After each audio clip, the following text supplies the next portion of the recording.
पढ़ रहे हैं हम हिस्ट्री का फर्स्ट चैप्टर पढ़ रहे हैं, ठीक है। एनसीईआरटी का है क्लास 10 का। फर्स्ट चैप्टर जो है वो है यूरोप में राष्ट्रवाद का उदय। यूरोप में राष्ट्रवाद का उदय, इंग्लिश में है rise of nationalism in Europe, है ना। तो अब ये यूरोप के अंदर राष्ट्रवाद कैसे उदय हुआ? उदय का मतलब, राइज का मतलब होता है कि कैसे हुआ, उसका ओरिजिन पॉइंट उद्गम हुआ या कैसे वो बना, इसके बारे में पढ़ेंगे, ठीक है। क्योंकि हिस्ट्री का चैप्टर बहुत बड़ा बड़ा है, तो मैं नोट्स आपको सेंड कर दूँगा लिंक पे, उस नोट्स को ही आपको बनाना है, उसी नोट से पढ़ना है, ठीक है। सबसे पहले राष्ट्र क्या होता है, नेशनलाइज क्या होता है?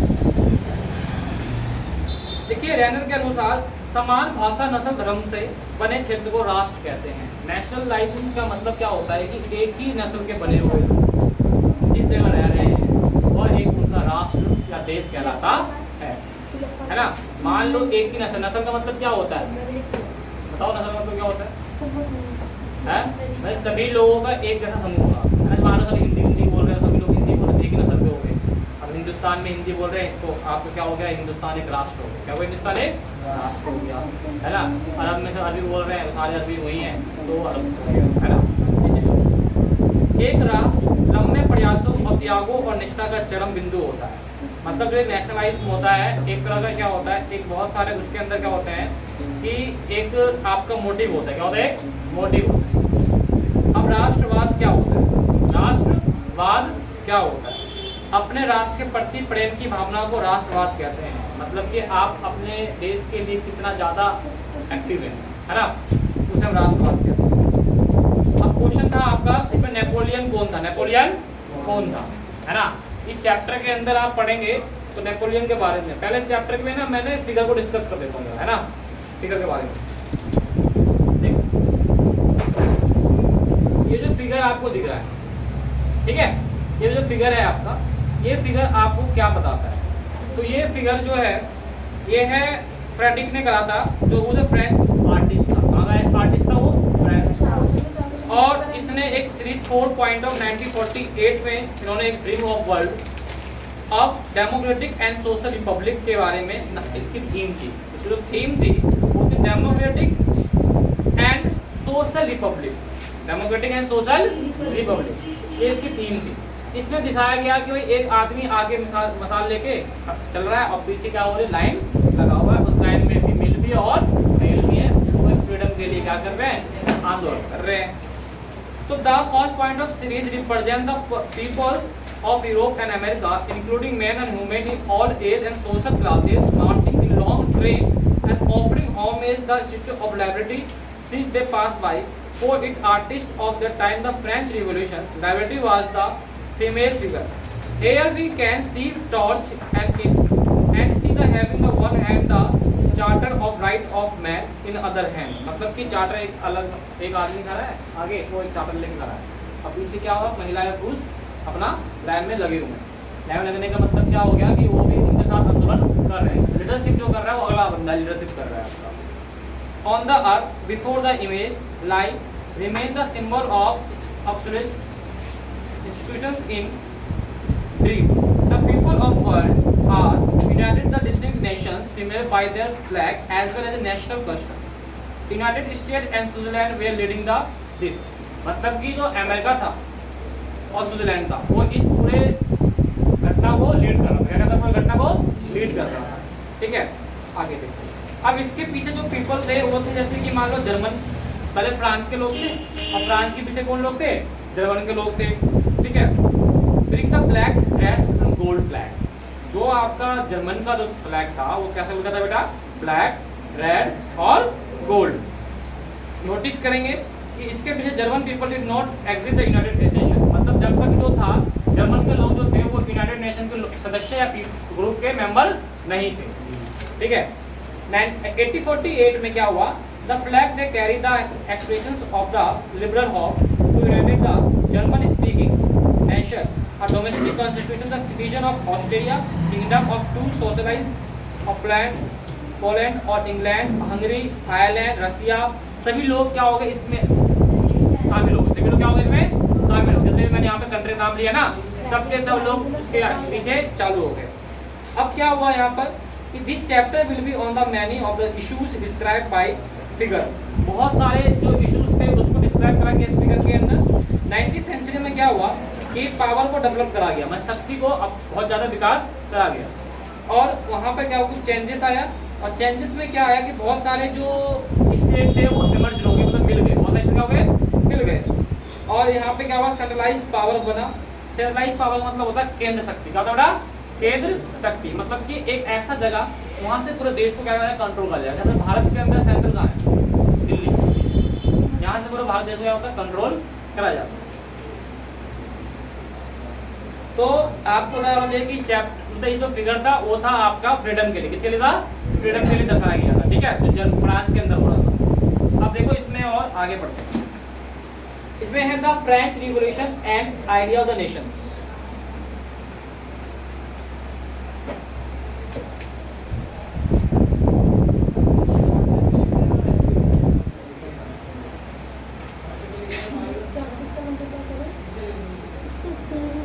नेपोलियन कौन था, क्वेश्चन आता है पूछ नेपोलियन।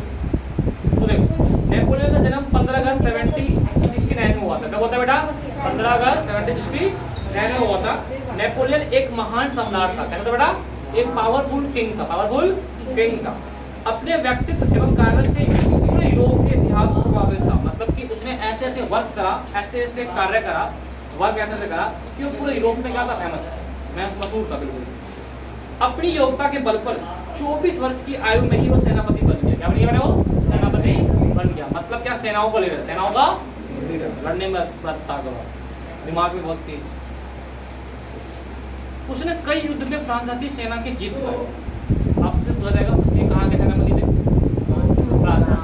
अच्छे चक्कर में फ्रांस ने बहुत सारे सेना में युद्ध में जीता, विनर हुआ और अपार लोकप्रियता हासिल कर ली। फिर उसने पीछे मुड़कर नहीं देखा और फ्रांस का शासक, सेनापति कहाँ चला गया, शासक। अब देखो इसका मतलब बंदे में कुछ ना कुछ पावर होगा। एक सेनापति बन गया किंग। जो आपका जो है ये सेनापति जो है ये आपका सोल्जर होगा, है सोल्जर लीडर बोलते हैं, जो सोल्जर वगैरह लीड करते हैं। जो आपका सेनापति जो किंग है, जो सम्राट और राजा होता है, शासक बोल दो, शासक बोल राजा। अब देखो तो यहाँ क्या हुआ, इसके जन्म कब हुआ, ये कौन था, है ना, ये फ्रांस का क्या था और फ्रांस से बाद में ये सेनापति से सोल्जर लीडर से क्या बन गया, वो किंग बन गया। अब आता है उदारवाद, मतलब कि लिबरलाइजेशन, है ना। लिबरलिज्म सब लैटिन शब्द से बना हुआ है। लिबर का अर्थ होता है स्वतंत्र, क्या होता है लिबर का मतलब, स्वतंत्र। आपसे पूछेगा व्हाट इज लिबरेशन, लिबरेशन क्या होता है, उदारवाद क्या होता है, इसका मतलब है फ्रीडम, क्या चाहिए, फ्रीडम। जब किसी देश में आज़ादी या स्वतंत्र या कुछ नया चीज लाना हो तो उसके लिए क्या लाया जाता है, लिबरलाइजेशन लाया जाता है या उदारवाद लाया जाता है। समझ में आया नहीं आया। नए मध्यम वर्ग के लिए उदारवाद का अभिप्राय था व्यक्ति के लिए आज़ादी और कानून की समक्ष समानता। जो मिडिल क्लास के लोग होते हैं उनके लिए क्या होता है लिबरेशन, उनके लिए ये होता है कि उनको आज़ादी चाहिए और आज़ादी मतलब क्या होता है बेटा, फ्रीडम चाहिए और कानून के नज़र में उनको समानता चाहिए, राइट, रेगुलेशन, है ना, मतलब कानून के नज़र में ना समानता चाहिए, बराबर, सभी का हकदार कैसा होना चाहिए, समान होना चाहिए। ये नहीं कि किंग है तो उसका बेटा का अधिकार ज़्यादा होगा, हमारा कम होगा, ऐसा नहीं। इसलिए लिबरेशन लाया जाता है उदारवाद। क्योंकि लिबरेशन जो होता है वो हर क्षेत्र में लाया जाता है, हर एरिया में, हर सेक्टर में लाया जाता है। एजुकेशन के अंदर लिबरेशन आता है, जैसे कि पहले ऑफलाइन था, ऑनलाइन क्लास होती था, तो क्या हुआ कि नया चीज़ लेगा, है ना, बच्चों को फ्रीडम देना, बच्चों को कुछ फ्रीडम देना, है ना।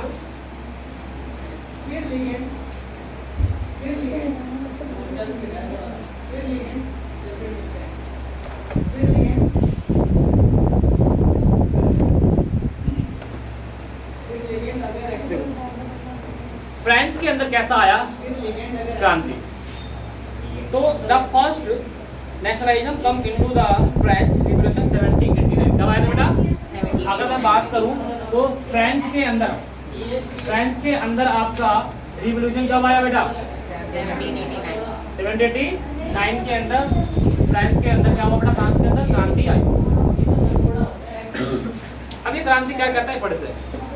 इसके अंदर 1789 में गवर्नमेंट ने क्या करा, मोनार्की सिस्टम को खत्म कर दिया। मोनार्की सिस्टम को, मोनार्की सिस्टम क्या होता है, मोनार्की सिस्टम कि राजा का तंत्र होता है, राजा का तंत्र होता है, इसको डाला। जैसे ही राजतंत्र उड़ाया, लोगों ने कहा कि हम वोट डालेंगे और हम अपने हिसाब से क्या बनाएंगे वहाँ पे गवर्नमेंट। मतलब कि मोनार्की से कैसा आ गया, डेमोक्रेटिक। नहीं ना, हमें लग तो रहा है ऐसे ही। अच्छा फास्ट क्यों मंडे मतलब वोमेंस डे क्यों रखना था, ऐसे ही वोमेन का पेपर रख दिया। तो ऑस्ट्रेलिया और हंगरी के जो लोग थे उन्होंने एग्जाम्पल लिया और उन्होंने क्या करा कि अपने यहाँ भी उन्होंने मोनार्की सिस्टम खत्म कर कर और उन्होंने वोट डाला और वोट डालने के बाद उन्होंने भी क्या करा, अपना डेमोक्रेटिक अपना लिया। तो पूरा जाएगा कि भाई फ्रांस के अंदर जो है आपका मोनार्की सिस्टम कब खत्म हुआ, क्वेश्चन है कब खत्म हुआ बेटा, और उसके बाद क्या लिखाया गया, ठीक है। अब जरा आपसे पढ़ो यहाँ से 2.1 से पढ़ो। अब देखो 2.1 जो टॉपिक है हमारा आज का 2.1 के अंदर है हमारे पास कि हम जो पढ़ेंगे कि जो मिडिल क्लास है वो कैसे new middle class. A landlord was the class of society as well as politically का मतलब क्या होता है, राजनीति। क्या होता है, राजनीति। On the member of that class were combined by their own common way of life which cut across regional divisions। मतलब जितने भी लोग एक जैसे थे, जितने भी लोग एक जैसे, समान लोग, मान लो ये सब लोग जो हैं एक समान लोग हैं, है ना, एक जैसे। मान लो ये सब क्या हैं, इंग्लिश बोलने वाले, उनको अलग से, ये लोग बिहारी बोलने वाले अलग, फ्रेंच बोलने वाले अलग, है ना, सभी कंबाइंड ना करके अलग अलग करते। क्या करते हैं बेटा, अलग अलग करते। They were the owner of each state in the countryside as well as town house। मतलब क्या, कंट्री के स्टेट के साथ साथ जो टाउन हाउस थे, दे स्पोक फ्रेंच। क्या बोलते थे वो, for the purpose of diplomacy and the high society there families were usually joined by the tie और marriage. This powerful was the ethnic a teeny group, the majority of the population comprised the two ways, the bulk of land was the formed by the tenant of small owner। मतलब जो वहाँ के tenant थे, tenant का मतलब क्या होता है बेटा, किराएदार। क्या होता है बेटा, किराएदार। और जो वहाँ के छोटे मोटे ऑनर थे वो सबसे ज़्यादा फ्रेंची बोलते थे। और फिर वहाँ पे आया सेंट्रल यूरोप के जो लोग थे, उनका पैटर्न जो था वो था bold state which were serf cultivated. और जो western part of central Europe town develop, जो वेस्टर्न पार्ट थे ऑफ सेंट्रल यूरोप का, उनका टाउन कैसा हुआ, डेवलप हुआ, मतलब टाउन क्या हुआ, विकास हुआ। उसके बाद वो कमर्शियल क्लास। क्या होता है कमर्शियल क्लास, कमर्शियल क्लास क्या होता है, कमर्शियल क्लास क्या होता है, कौन सा जाएगा, कमर्शियल क्लास क्या होता है बताओ, जो व्यापार करते, जो व्यापार करने वाले होते हैं ना, वाणिज्य वाले, उसे कहते हैं कॉमर्शियल क्लास। क्या बोलते हैं, commercial class because of the growth of industry, production and trade. क्यों, जो वेस्टर्न पार्ट के लोग थे यूरोप के, वो कॉमर्स पे बहुत ज़्यादा ध्यान दे रहे थे, इसलिए वहाँ पे क्या हुआ, इंडस्ट्री और ट्रेड क्या हुआ, ग्रो हुआ। क्या हुआ बेटा, ग्रो। ग्रो का मतलब क्या होता है बेटा, बढ़ना, विकास हुआ। दो चीजें हुआ, कौन कौन दो चीजों का बेटा, इंडस्ट्री और ट्रेड। हाँ, इंडस्ट्री मतलब क्या होता है, उद्योग, मतलब फैक्ट्री वैक्ट्री वाला लगाना, और ट्रेड का मतलब होता है व्यवसाय, व्यापार करना। Commercial class was the based on production in the market. जो भी कॉमर्शियल क्लास होता है वो किस पे बेस पे होता है, प्रोडक्शन पे। किससे बेस होता है बेटा, प्रोडक्शन ज़्यादा मार्केट में होगा तो इसकी कॉमर्शियल सिस्टम की पोजीशन अच्छी रहेगी। जितना प्रोडक्शन कम होगा उतना अच्छा प्रोडक्शन नहीं होगा। मान लो अच्छा प्रोडक्शन नहीं हुआ तो कॉमर्शियल अच्छा होगा नहीं मार्केट के अंदर। फिर क्या हुआ, industrial revolution in England in the second half the 18th century. मतलब 18th सेंचुरी में क्या हुआ, इंग्लैंड के अंदर इंडस्ट्री रिवॉल्यूशन आया। क्या है बेटा, इंडस्ट्री कब आया, 18th सेंचुरी में। कहाँ पर आया इंडस्ट्री रिवॉल्यूशन, कहाँ आया था? 18वीं सेंचुरी में आपका कहाँ आया था? पढ़ाया था ना इंग्लैंड अभी, इंग्लैंड में कहाँ आया था? इंग्लैंड में आया था। ये टिक लगा लो लाइन, इंग्लैंड का टिक लगा लो।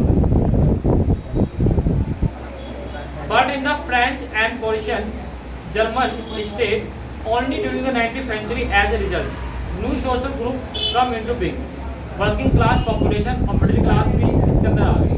मतलब क्या हुआ, जब इंडस्ट्रियलाइजेशन रिवोल्यूशन मतलब क्या होता है, इंडस्ट्री के अंदर क्या लाना, एक नया उपक्रम लाना, एक नया चीज लेकर आना, उसे बोलते हैं इंडस्ट्री रिवोल्यूशन, है ना। रिवोल्यूशन मतलब क्या होता है, एक तरह का नया चेंज लेकर आना, है ना। जैसे कि अभी 8 नवंबर 2016 कब हुआ था, पैसे का नोट का वो चेंज हुआ था, 500 का नया नोट आया था, 1000 का नोट बंद करके 2000 नोट आया था। कब आया था ये पता? 8 नवंबर, साल कौन सा था, है ना। तो अब क्या हुआ कि इसमें क्या लाएगा, मनी के अंदर एक रिवोल्यूशन लेकर आएगा, जो कि ब्लैक मनी हमारे कहते जब खत्म, क्यों? क्योंकि नोट ही चेंज हो गया। जो पहले वाले 500 का नोट है, उनको क्या करते थे लोग, यमुना जी में जाके मेरे घर में आके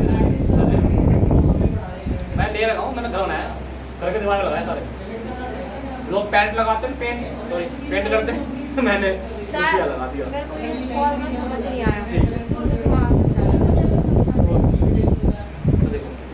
तो इंडस्ट्री रिवोल्यूशन मतलब क्या होता है, उद्योग के अंदर एक नया चीज या नया परिवर्तन लेके आना।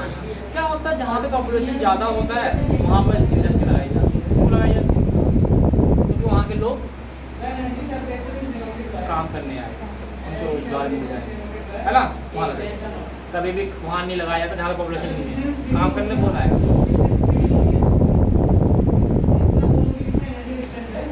तो जो मिडिल क्लास के लोग थे उनको तो रोजगार चाहिए, क्या चाहिए उनको? रोजगार। तो एम्प्लॉयमेंट लाने के लिए क्या लेकर आया जाएगा, इंडस्ट्री रिवोल्यूशन लेके आया गया। कहाँ लेकर आया गया? इंग्लैंड में। कब लेकर आए, कौन सी सेंचुरी में? 18वीं सेंचुरी। ठीक है, नेक्स्ट क्लास 2.2 टिक लगा लो, जो घर से पढ़ के आना है उनको, पढ़ के तुम्हें 2.2 2.3 घर से पढ़ के आना है, मैं 2.4 से पढ़ाऊंगा, ठीक है, 2.4 से पढ़ाऊंगा, ठीक है। 2 पॉइंट्स आपको क्या लगाना है, घर से पढ़ के आना है, ठीक है। क्योंकि पढ़ के आओगे ना तभी तो तुम कुछ कर पाओगे, ये तो फिर हो गया।